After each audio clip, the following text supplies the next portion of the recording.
So a few weeks ago I got the opportunity to invite some friends to check out The First Descendant for the first time.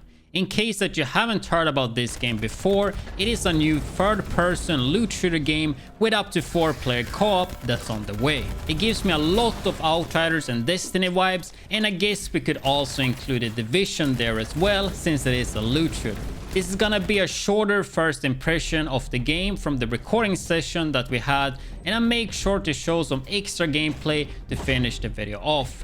Worth noting, while writing the script for this video, it was almost 2 weeks ago since I did play, since I've been quite busy. If you have any questions about the game though, let me know in the comment section below and I will answer it if it's something I do know. But keep in mind, this was a recording event, so I'm not gonna know everything, but I definitely do know more than what's in the video. In short though, I did enjoy the game for what we got to play, and I will definitely be checking it out in the future, and actually pretty soon there will be a Steam beta starting on October 20, so make sure you check the description and you can sign up for that.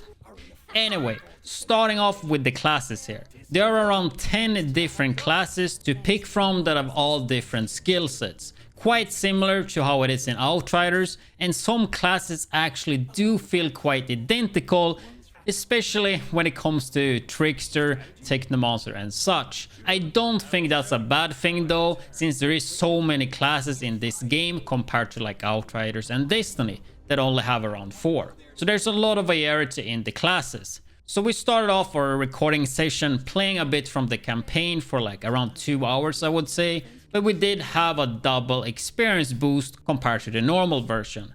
And we all could definitely feel like the campaign was way too easy and it wasn't challenging at all. I assume this was mainly because it was easy, right? Because of the beginning of the game. And then on top of that, we did level double as fast as we were supposed to.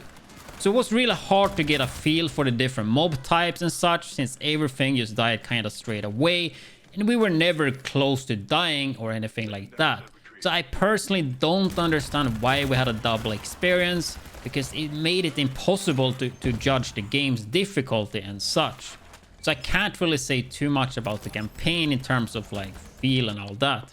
The beginning of the story campaign though felt nothing special at all. Just your typical loot shooter style, killing mobs, holding points and going here and there, right? And when it comes to the actual story, I can't honestly remember too much. I guess it wasn't anything crazy, but I do remember that they had quite a lot of cinematics and such, so there's definitely story there, but I don't think there was anything that at least got me super into it, but I'm not much of a story guy anyway. The gameplay though, it felt pretty smooth with pretty good gunplay for a third-person shooter. I don't think there was much to complain about there. I think the sniper felt really good, and it kind of felt a little bit like Call of Duty there with the hit marker and such, and some of the scopes were pretty cool as well. So yeah, gunplay was pretty nice for a third-person shooter. Something else that this game have that they don't have in Outriders, Destiny and Division for example, is the grapple hook. And that was a lot of fun to use, and it of course adds a lot of mobility and you feel almost like Spider-Man. So definitely a huge plus for having the grapple hook in the game. Talking about the loot, which I know a lot of people like a lot in loot shooters. So the early game loot was nothing special, as expected though. But later on it got a bit more interesting, because we did get to play boosted characters, which were level 40 I believe. But even though with that, I think the system could be a bit more advanced. I do think there's quite a lot of cool stuff you can do with the rune system though.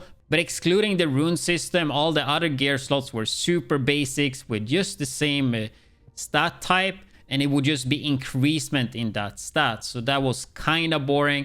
And if you do know me, you know that I like when there's a lot of different options and a lot of variety, and for those slots there were not. The rune system though, that's where you will be able to actually do quite a lot of different stuff though. You can equip your character with 3 different guns, 4 pieces of secondary equipment, which are the kind of boring stuff, and various sub-weapons. Worth to note though is that the runes are connected to different weapon types, as you can see here hopefully on the screen. So it's important that you keep that in mind. You actually use runes for the correct weapon type, because there is Because the way the rune system works is that you have a certain amount of points that you can spend for the runes, right? So you want to make sure you use those on the guns you have equipped, right? I think similar system to Destiny maybe, that the runes are worth points and you have like 50 points and you can put all the way up to 50 points, right? Hopefully I do have footage for that on the screen. When we did get to play the boosted characters, we did check out the Void Intercept battle, which are the boss battles, which were quite cool, especially the first time we did it. My biggest disappointment though, after we did it for a few times, was that they all play in the same area. Excluding that though, it was pretty good, except I think our characters were level 40 as I said, and some bosses were way higher than that, so we couldn't really do anything about it. We just got one-shotted almost, and then some of them were too low level, making it easy. But I think we had at least one boss at level 40, and then we had another one that was a little bit lower or higher. So we had at least one, maybe even two good fights that were a bit challenging. We actually did not kill the level 40 boss until like 2 or 3 times, including one disconnect when we did it. And that was because we didn't put too much time into the gears. So we did go and change the gear and upgrade it, and then we actually had a better time. The game uses a weak point system for the bosses though, where you have to damage certain parts, or I guess you don't have to, but if you damage the weak points, you get way more damage. You will eventually destroy the weak point, and you have to go for another one. If you press tab, it will lit up the weak points, so it makes it really easy to see where they are. Chest and head weak points though, I don't think you can break them, and I think they will always be available. I could be completely wrong there, but it never broke for us at least. So also thinking back now, I think the head weak point were super small, and it was actually quite hard to hit that one, so that could be one reason as well why we did not destroy those, because the other ones were way easier. But I think end of the video I will just leave you guys with a full fight and you can see it for yourself. When it comes to endgame and replayability, which is something I find super important when it comes to loot shooters, because I think that's where a lot of games these days are kind of struggling. I'm not sure how much this game will have, because what we got to see in the gameplay recording session, it feels like the endgame are just these bosses here that I showed you earlier. But the thing with those bosses though, even though they were fun, after you beat them a few times, and especially when you get overgeared, it's gonna get boring really quick, at least for someone like myself. So hopefully that is something we will get more info about later, because I do think having a real end game would work really well for this game, and that's something I remember saying about Outriders back when I covered that game 1 year before release as well on a recording session. And I mean, Outriders had a pretty decent end game, but only a few hundred hours, if even that. And I was hoping for way more, because I do think the game could have worked extremely well if it did get more content. So I'm a bit afraid this is gonna be a repeat of that.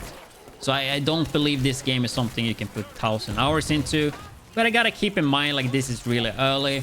There could be like end-game stuff that they haven't talked about yet. Like the game will launch next year, I believe. This is still pretty early. And I remember Outriders had no end-game 1 year before when I tested it. And then they came out with at least expeditions, right? So it could be the same thing in this game as well. So yeah, gameplay is fun, but I'm not sure about the gameplay loop for longevity. But hopefully that's something we get more info about later. But yeah, I think that's gonna be it. All in all, it's another loot shooter I will definitely keep my eyes on, and most likely I will play it when it launches, and I should be playing it on October 20 as well in the Steam beta. Make sure you check the description if you want to sign up for that as well. Will this be the next game I pour a lot of hours into, thousands of hours? I'm not really sure about that, but hopefully at least a few hundred hours. It all depends on what type of end game and if it will have that, so it's hard to say right now. I guess also something worth to note before we end the video is that there are currently no PvP as far as I know in the game, but I think that's kind of expected with how the game works. But with that said though, make sure you check out the game on October 20 for the beta, and you can make up your mind yourself. Hope you guys enjoyed the rest of the gameplay and my quick first impressions here from the recording sessions, and I will see you guys in the next